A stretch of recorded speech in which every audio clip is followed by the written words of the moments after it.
మొక్కల ఒక ఆయన ఉన్నాడు రెవెన్యూ మంత్రి బాంబులేట్ ఇక దీపావళికి బాంబులు వెళ్తాయి చూడండి అన్నాడు. 2 దీపావళిలు పోయినాయి, బాంబులు ఎక్కడ పేలాయో నాకు తెలియదు.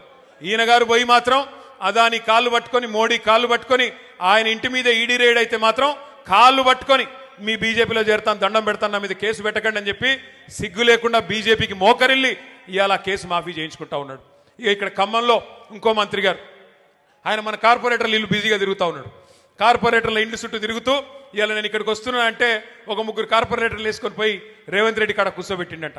ఒకటి మాత్రం నేను పక్కాగా చెప్తున్నా, మంత్రి గారు ప్రజలు అనుకుంటే మీరు ఎంతమందిని ఎత్తుకొని పోయినా నువ్వు పీకేదేమి ఉండదు. ప్రజలు అనుకుంటే పెద్ద పెద్ద వాళ్ళని ఇంటికి పంపించారు, నువ్వు ఎంతమంది నన్ను ఎత్తుకొని పో పర్లేదు, బంగారం లాంటి కొత్త వాళ్ళని తయారు చేసుకుంటాం, కొత్త యువతకి అవకాశం ఇవ్వాలని చెప్పి కూడా నేను పువ్వాడ అజయ్ గారిని కోరుతా ఉన్నా.